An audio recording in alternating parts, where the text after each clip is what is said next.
Good evening and welcome back to the shop. This is Pearson Repair. And on the bench this evening we have a Conn M series, although it doesn't say 6M on it. I looked it up on Saks Quest, I think it is. By the serial number, it puts it at 1936, just after the transitional period. It does have a naked lady, but that doesn't mean necessarily that it's a 6M or that it's a transitional. It does have rolled tone holes. And I'm going to put a leak light down it because it's not horrible. It's just been in somebody's closet for a long, long time. And they're looking to get it in playing condition for a variety of different reasons. So let me put a leak light down it and see what happens before I tear it apart.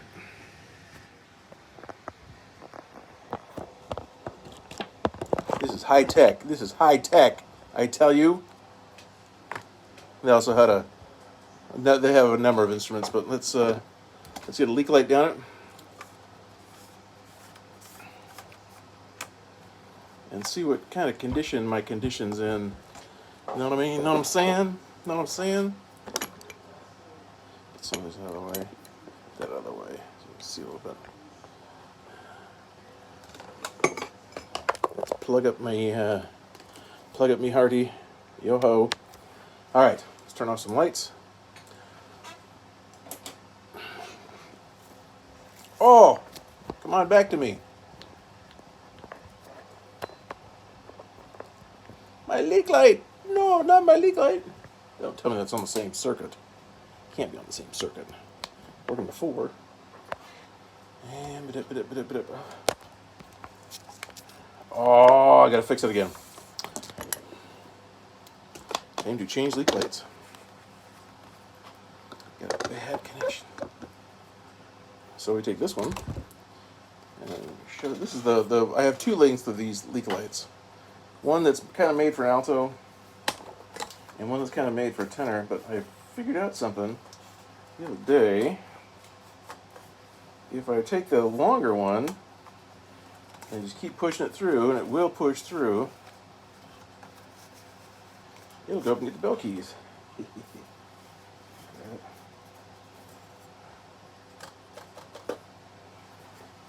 I actually use my old tool. Very fancy tool of a coat hanger.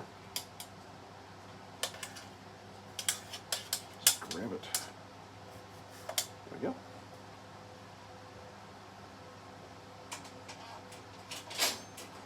Now, let's give her.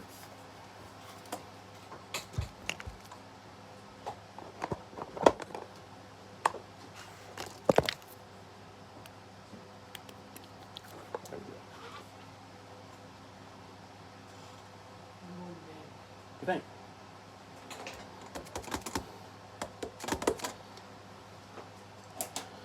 Let's see here. First stack. It's got a couple of pads that need to be replaced. This has been in a closet for a long time. Really, it's not in bad, horrible shape.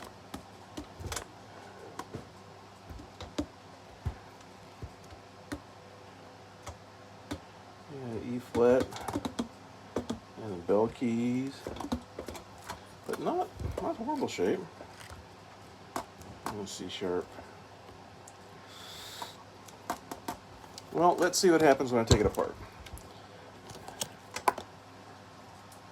Is this the lady that brought this in? They were her husbands. They are her husbands. And they've been sitting up in an attic for quite a long time. This has an interesting octave mechanism. It makes me think it's an overslung, but it's got this kind of weird, it's got a double-socketed neck. So that is a double-socketed neck. If you can see that. I don't know if you can see that or not, but it does have a double-socketed neck. But it's got this large bail for an octave mechanism. And there's the octave right there. It's kind of trippy. That's the first time I've seen one of those like that. Quite like that. It's usually of this kind of model you see the underslung, or you see a little simpler thing. I don't know. Let's take it apart. Oh, dude. I was just working on a flute. I had a little bit of CA glue.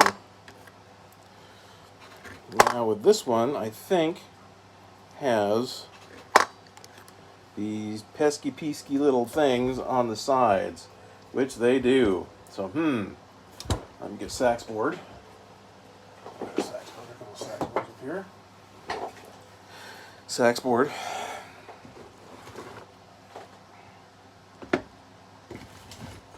Other than having a few pad issues, I think this horn's in pretty good shape. All the original lacquer is pretty much intact, and there's not a whole lot of wear. The pads are, if they're not original, they're not new, but they don't look like they're in horrible shape. But it has these little lock washers on all these things, so let's take a look at these. Let me get something to put those in, because that's always a concern.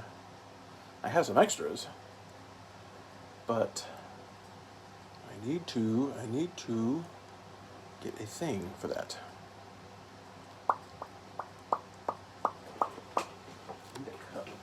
I need this. That's what I need.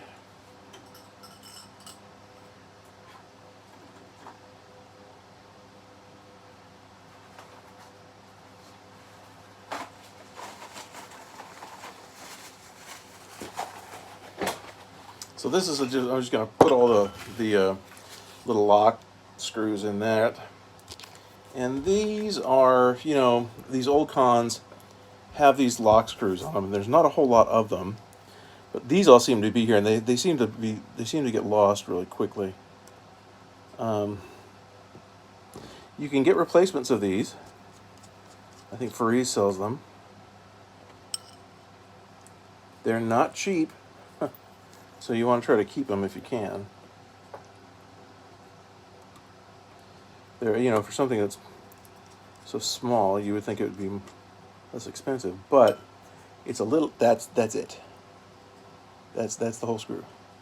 It's a tiny little machine screw. Okay.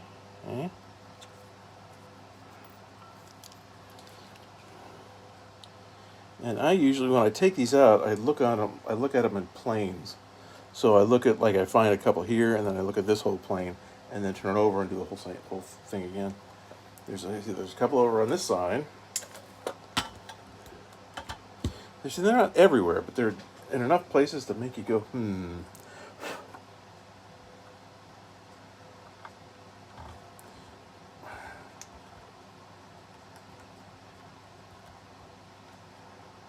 Come back to you. So I have penetrating oil.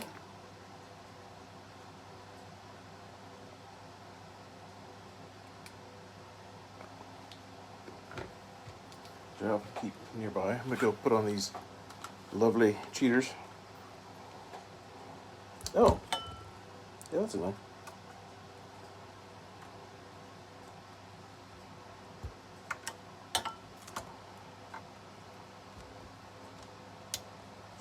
There we go.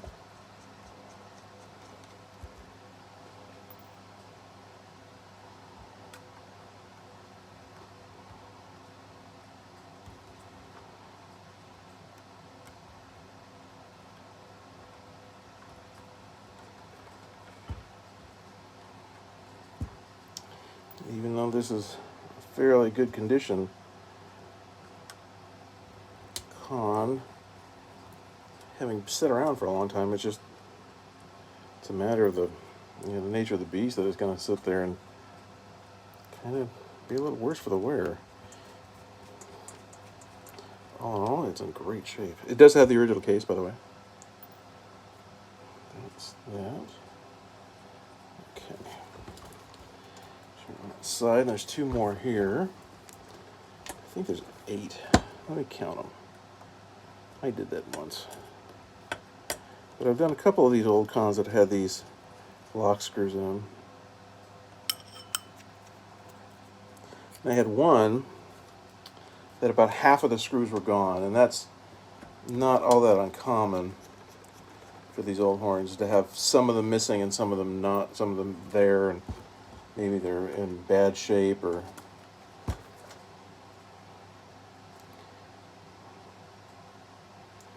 Okay, because you're not going to find them on the pivot screws. There are some that are holding the guard on. This little guard has the same kind of screws.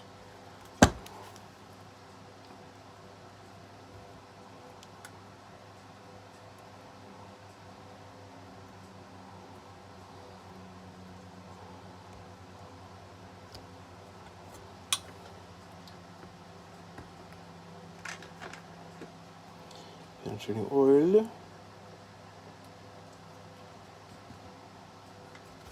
The penetrating oil I use is the corrosion cracker from Farees. I like it a lot. I like the results I get from it.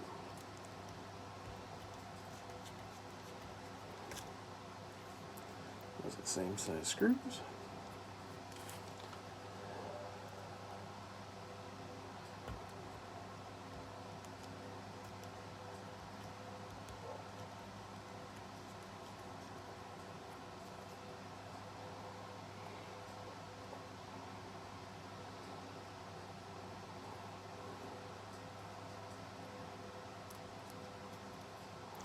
Like I said, you can buy these. They do sell them. I think yeah, I think I've got them from Farees in the past. In the F sharp. Basically anywhere you're going to see a pivot screw, and I'll show you the pivot screws in a minute as I start taking them out. But at the very least, I'm going to give this thing a thorough COA. Okay. Little tiny screws, can't see. Damn it. Alright, so first I'm going to do is take this guard off. Remember. Oh, haha. Two more. I just forget a couple.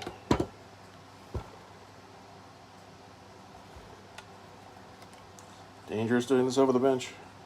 Or not over the bench. Haha. Luckily I've magnetized my screwdriver.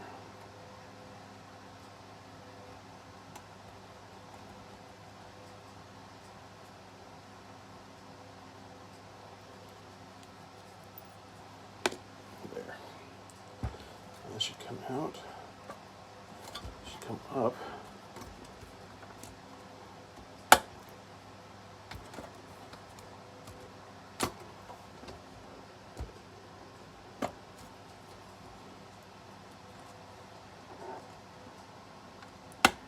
There we go. And wiggle, wiggle, wiggle.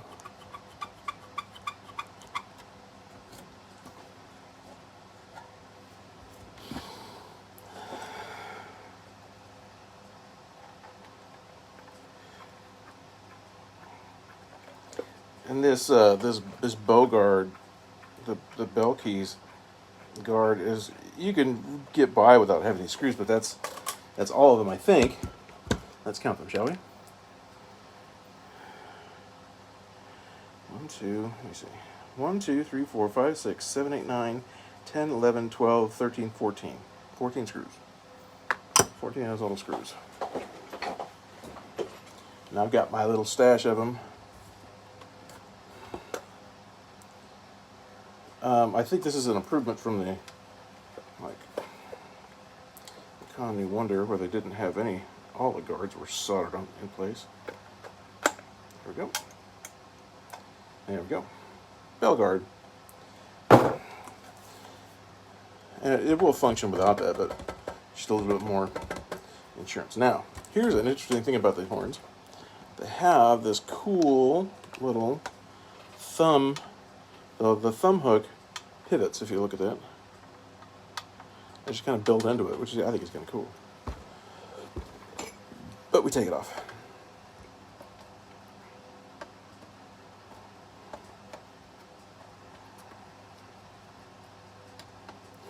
And this is just a screwdriver that I've whittled down, a regular cheapo screwdriver. And when I went to see him at Dan Parker, the instructor there, great guy, he's since retired. Although he's probably fixing something in his garage, because Dan, you know, can't keep him out of that stuff.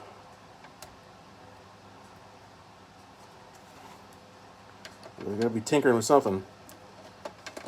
The first thing we did in Dan's class is that we modified a tool. First thing we did. We modified, actually, where are they? This pair of pliers. I need to polish. Come on. Be nice. This pair of pliers, my favorite pair of pliers, one of my favorite pairs of pliers. We modified them from a pair of channel locks. Channel lock brand, but it was a particular kind of channel lock. He did one side, I did the other.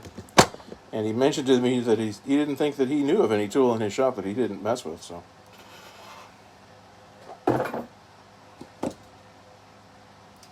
Where am I going to put that on? I'm just going to put that in the box. I put everything in a tray. This tray over here, just a wooden cardboard tray. So I keep all the parts in the same place. Now, this looks like it had been serviced. You know, it's got some felts that are not exactly new, but not exactly old either. Let's take it apart from the top.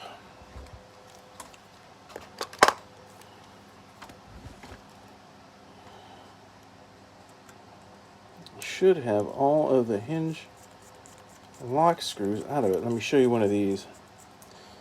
And you can still buy replacements of these. So what they have, if you can see, let me grab it. Pliers.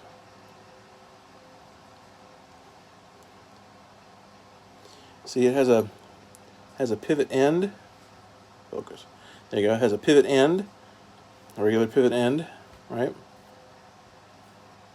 Right, regular pivot end, regular point, and then it's got a little bit of thread, and then a space, and then a little bit of thread. So that little lock washer goes right down in the middle. Now I'm going to put that exactly where it came from, which is here, in my screw board.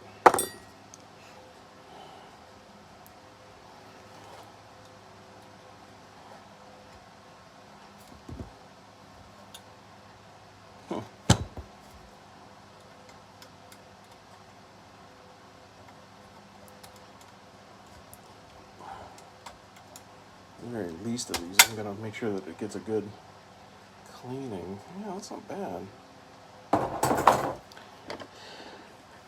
It's a conundrum, that's for sure.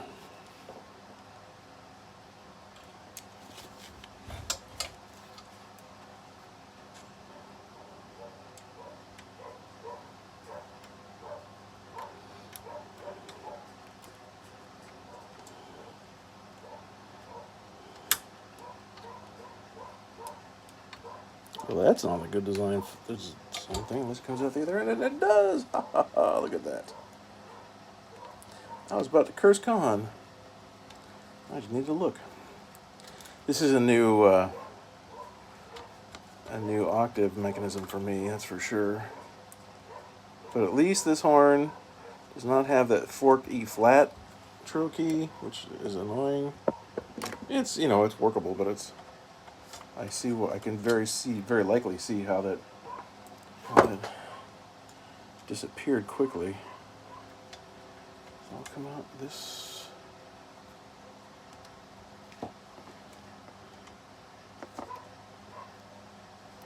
This has that little slide thing in it too.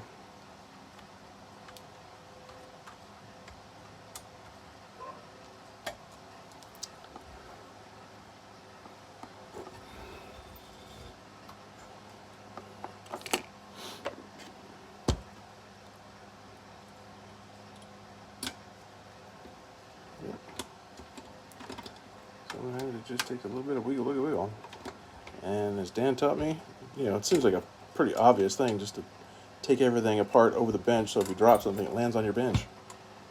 You don't spin, you know, like Penn Jillette says, there's There's going to be a chance. There's a good possibility when you're juggling, you're going to end up looking like you're trying to catch a duck. And there's a good possibility when you're fixing instruments, you are going to be searching on your hands and knees, looking for a little tiny screw. And that's exceedingly true.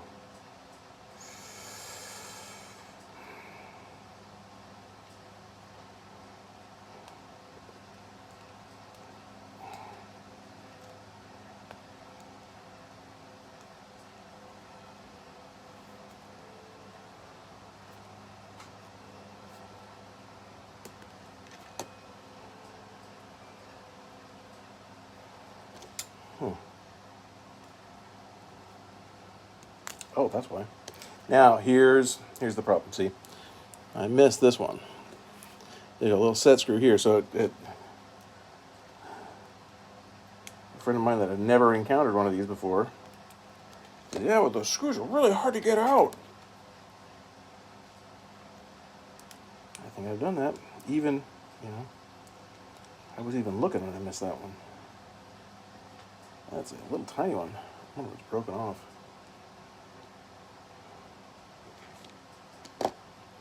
Let's see what the other one looks like. Where's the other one? There's the other one. Like I said, I do have some spares of these. I ordered some, and whenever I do that, whenever I have to order something that I know I might use in the future, it's just easier to order more when you're ordering them. Yeah, I think the other half of that screw probably dropped off. Yep. Oh.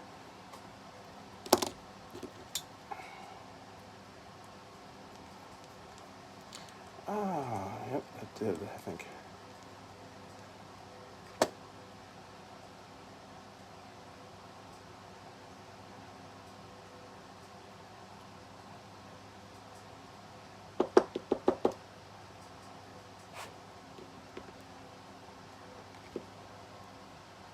I'll put these all into the octave part of the screw board. Though I said to talk about the saddle, that's the little saddle thing, this little piece of machine brass, and it's got little tiny bits of cork. So I'm going to leave it well enough alone. I'll leave it where it is, and we'll deal with it later.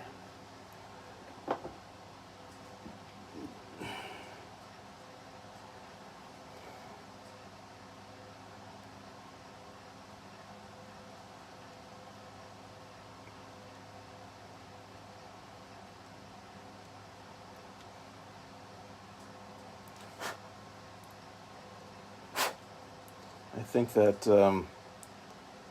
there's one really short screw that I may have just disintegrated. Or, I'm just going to disintegrate it before. Let's take a look at them in the palm of my hand. They're tiny, teeny. I don't know. Oh well. We'll deal with that when we put it back together.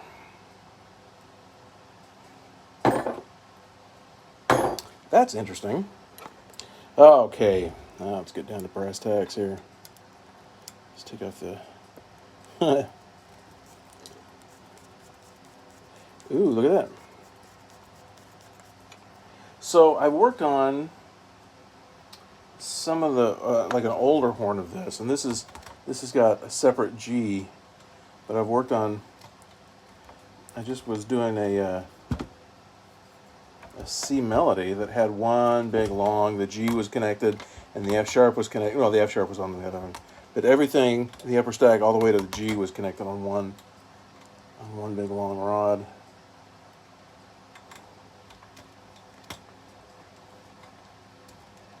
It seems like it's catching on that one.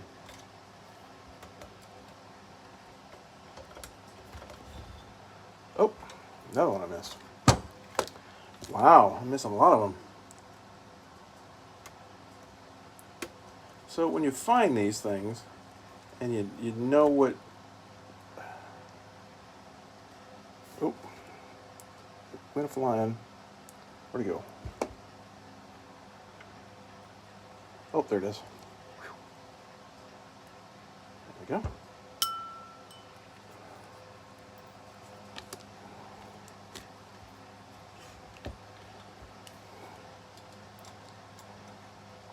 So you kind of feel what they're like when you don't have the screw out and you're trying to take the main pivot screw out of those.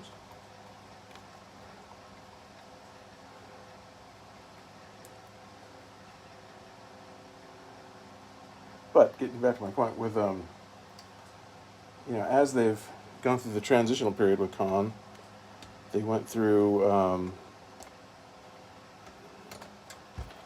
this period, and I think that, man, I think those are conn pads with a ring in them. I think I'm gonna leave them put. If it ain't broke, don't fix it. But they've made improvements. This design is a definite improvement over the new Wonders. I've done a couple of new Wonders, and the hinge rods of those are just obscenely long. This one's kind of long too. Yeah, it goes of the side. Side C is on the hinge rod too, which sometimes I don't understand that. Then when you work on a Selmer, and then you just think there's a reason that they're all patterned after this design. All the modern horns are patterned after this design. See, long rod. Lots of places to get screwed up, and it's quite dry. I mean, there's not much lubrication. It's whatever it has is dried up long ago, so it's kind of like graphite-y. And it's probably not graphite. It's probably just junk, just gunk. Right up yak. Now let's see.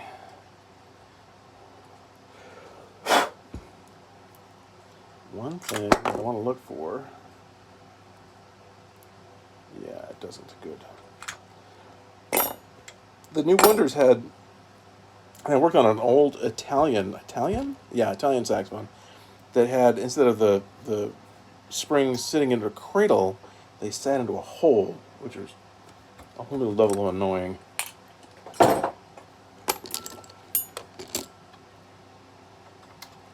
So, yeah, we're going to take that off. See, the Bissus is on its own key. It's on its own mechanism. But the C is not on its own thing, which is interesting.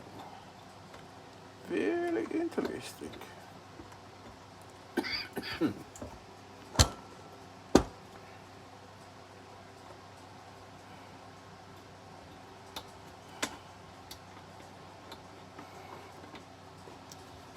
By the way, this spring hook from J.L. Smith, great stuff. Nice and thin, get into places like a ninja. Oh, we got more. Man, I missed a bunch of these. What was it? Little set screws.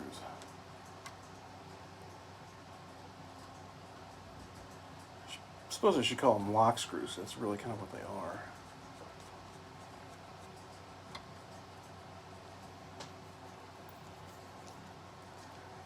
But as far as on a scale of 1 to 10, this horn is probably about a 7.5 to 8, with a 10 being something that was serviced regularly and played regularly.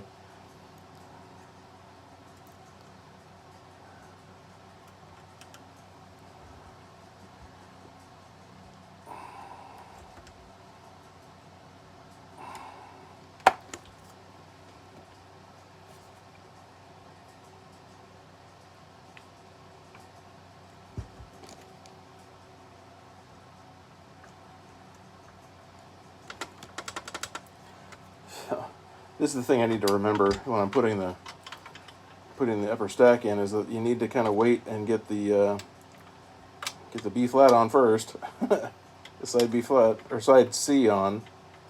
Yeah, side C, because the B flat is on the same thing as the upper stack. The same rod as the upper stack. And did I get these out? No. There's two more. Dagnabbit. There's a lot of them in here.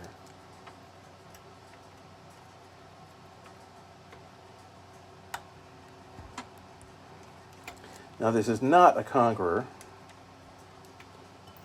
Not a 26M. Because, I'm going to tell you why, it doesn't have the sterling silver touch pieces. It doesn't have the left-hand pinky table adjustments that go straight. They still are on levers. Although this one feels pretty good. The left-hand pinky table feels pretty good. So it is not a Conqueror. But it does not say 6M on it anywhere.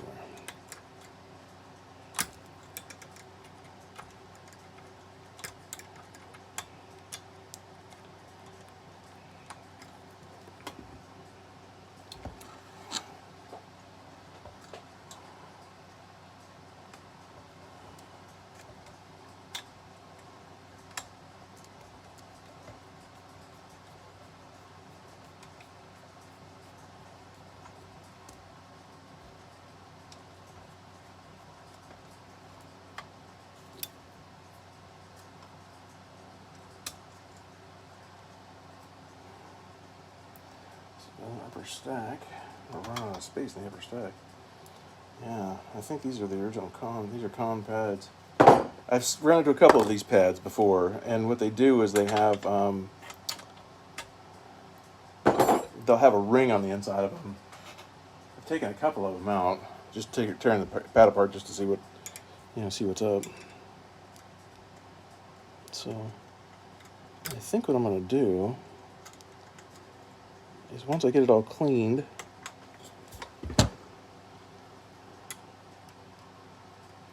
if the pad seats, I'm going to treat it with some pad juice. Hopefully keep the pads a little bit in better shape. And leave well enough alone, I think.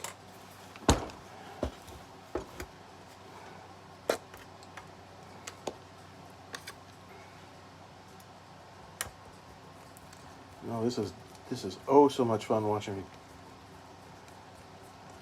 turn screws on a saxophone.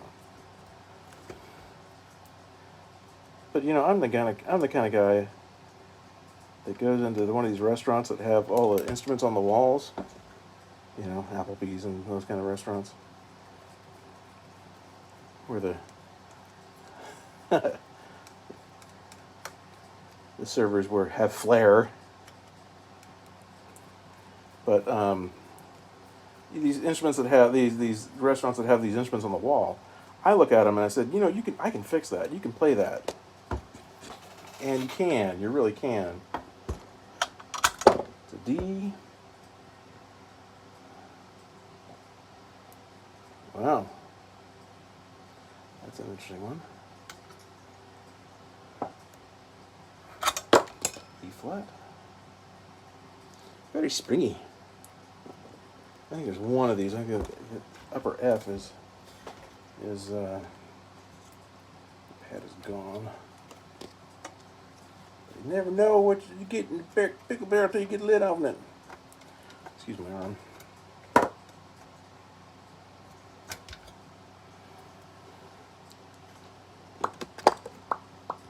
Rio pliers, good stuff.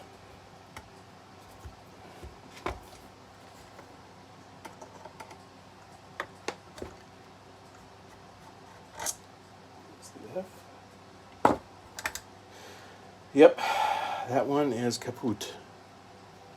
That one is no more. That's the only one so far that I've run into. It's been really bad.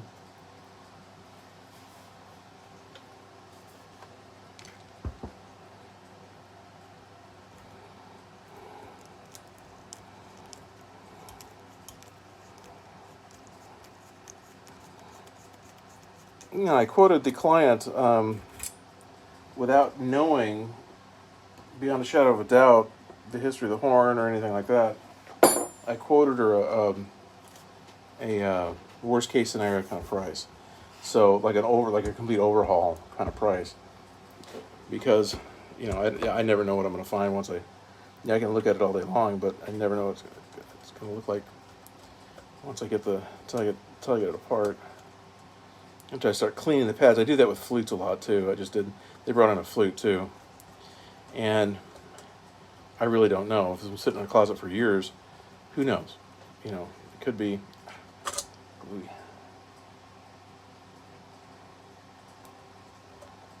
Yeah, see, these pads looking like they're in decent. See, this one's starting to go.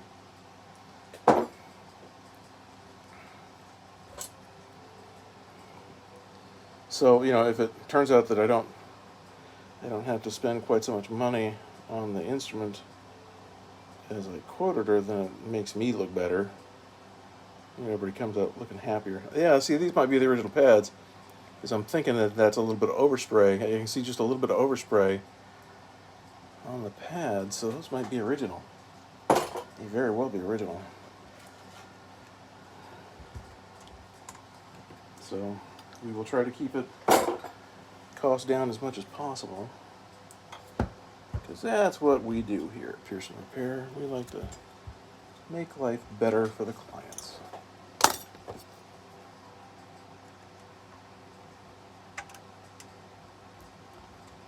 Screw coming now.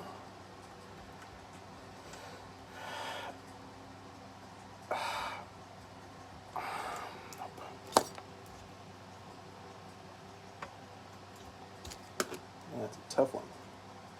And stubborn. This one's not stubborn. Don't be stubborn for me, please.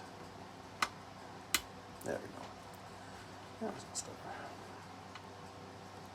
If I can get one off, I can probably get the piece of equipment off. Key off the horn.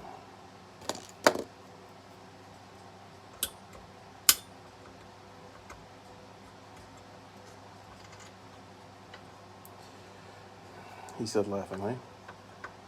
Oh, I know why. Gotta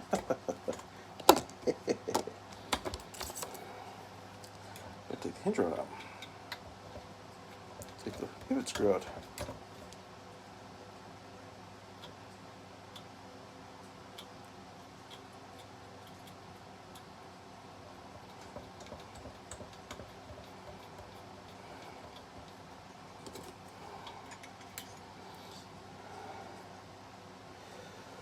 That goes another upper stack. So we're going to put that on the high F sharp. This doesn't have.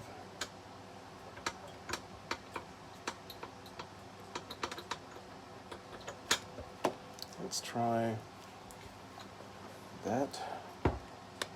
Get a purchase on that screw. Nope.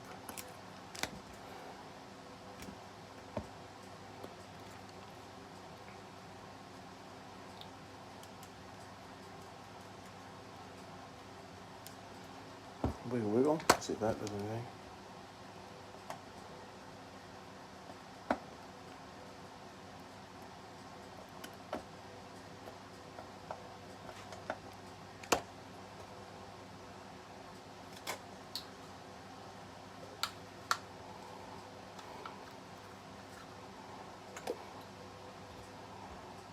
Mm-hmm.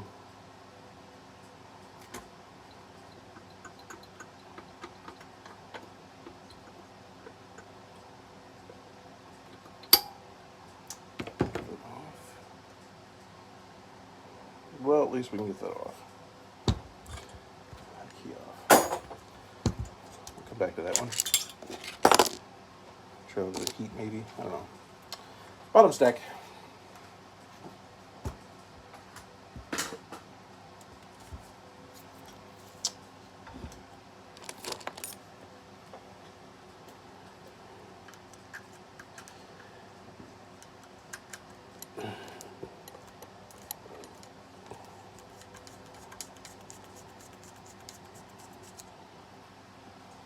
C sharp.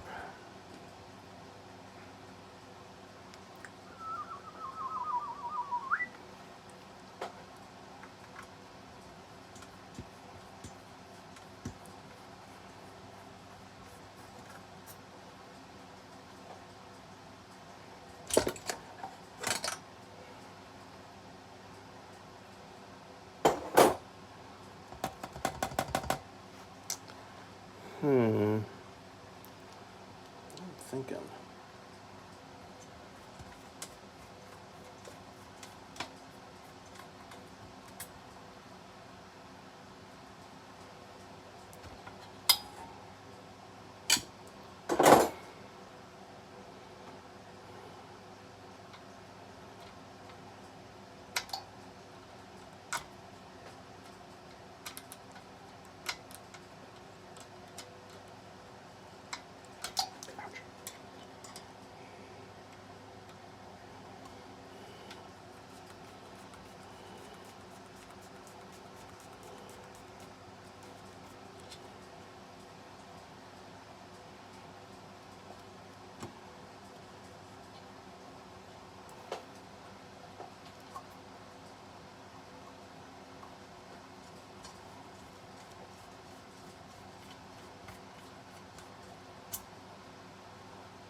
That's the B.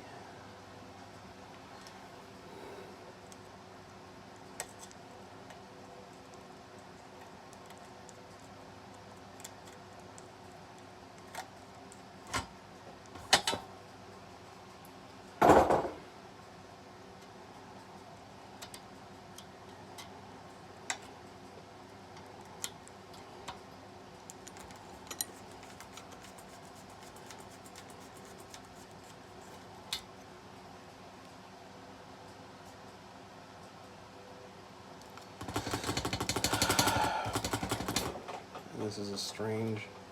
I've seen this mechanism before on these horns. The G-sharp ones.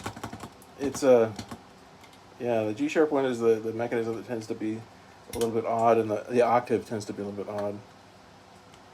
Like if you see the old Martins, they have kind of a strange, kind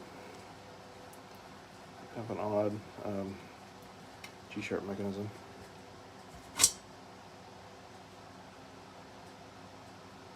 They should be wearing gloves, but I'm not. What else do I need to take off? Let's take off the screw.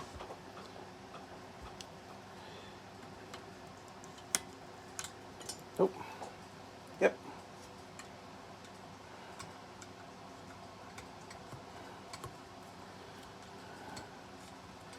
This is by far not the worst I've seen. This is pretty good, actually. Like I said, 7.5, 8 out of 10 as far as condition going into the service.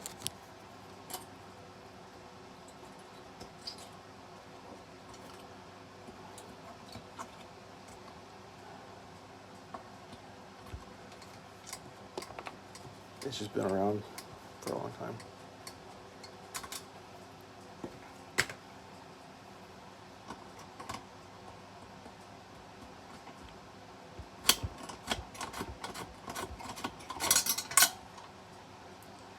Stack.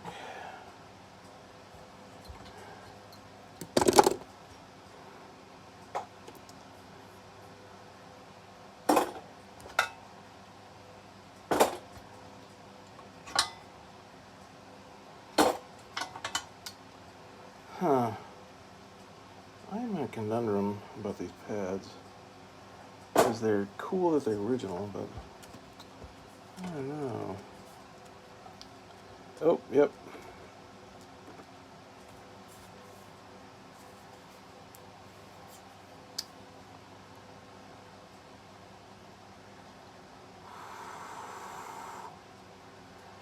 Okay.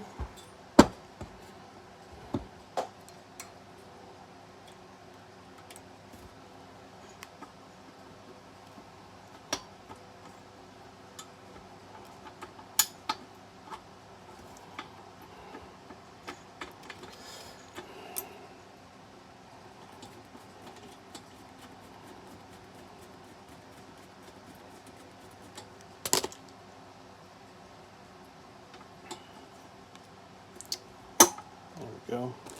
Well, Conn did think about trying to get that hinge rod out. There's a cutaway. I call that G-sharp. Yep. G-sharp.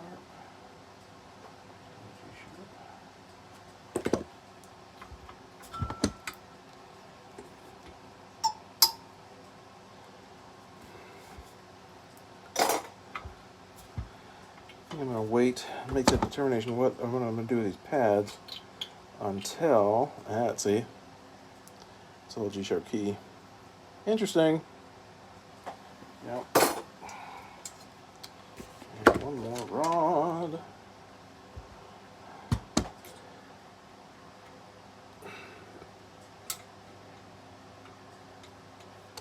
I've seen these horns that have been through, you know, I mean, this is the late 30s. And so I've seen these horns that are like 20, so they're not really that much older. They're only about 10 years older.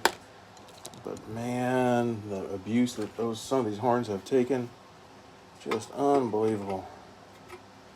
And you know, and it really does affect how, like the rods. These rods, the ends of them look really great. You know, they're all coming out. You know what I mean? They're not. They're all kind of doing what they're supposed to do. There we go. A few more.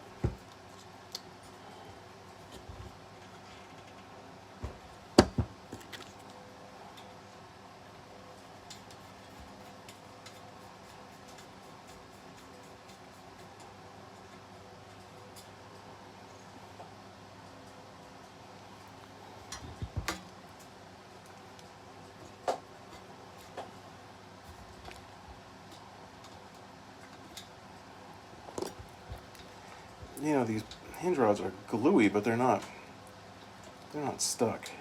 So this horn was, at least, if it wasn't played, it was cared for.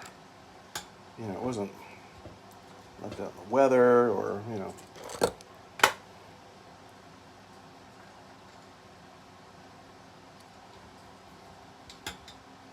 I worked on a horn that they lived in San Francisco, so it was stored quite near the ocean. And some of that, it wreaked havoc on the finish, for one thing. And yeah, some of the hinge rods were a little less than ideal.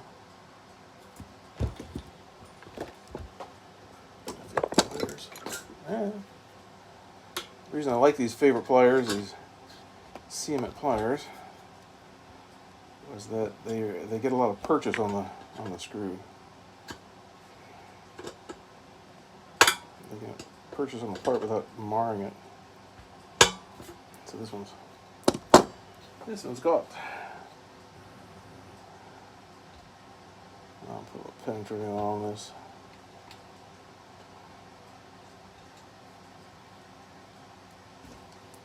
I'll wiggle it around some.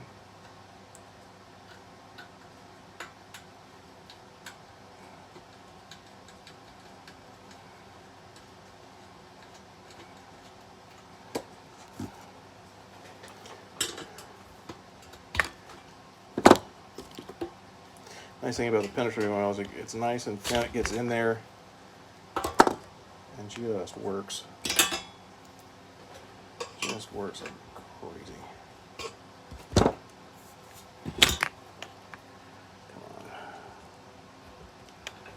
Come on.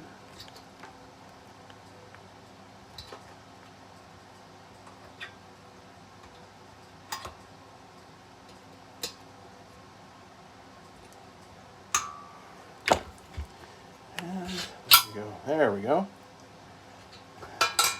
Ta-da! Oh yeah. This one's gone too. Which is you expect that. Pretty good mechanically. It's fitting pretty well. But like, here's the difference.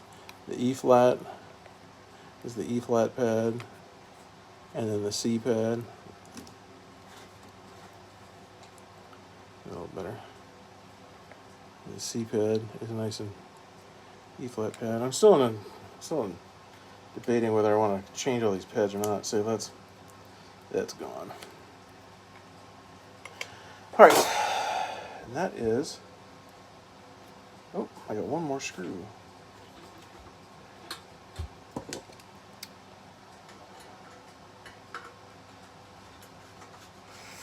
There we go.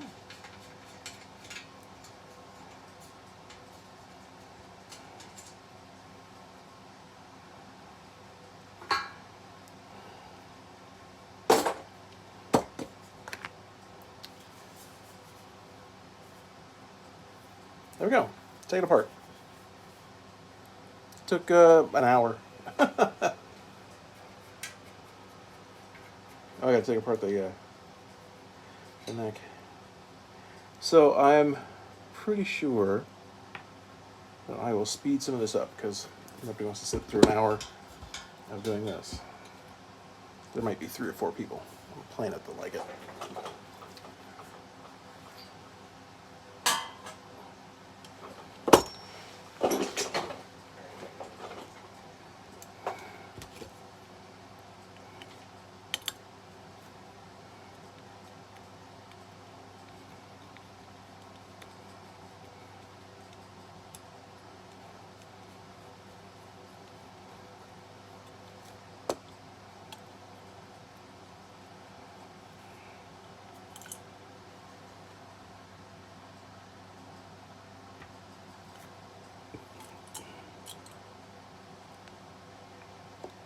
That pad is gone, so I'll have to replace that one. Take off all the cork. This does not have, one of the characteristics of that I think of when I see 6M or 10M or even 20, the 12M, the baritones, is that they have that microtuner, and this does not have that. So.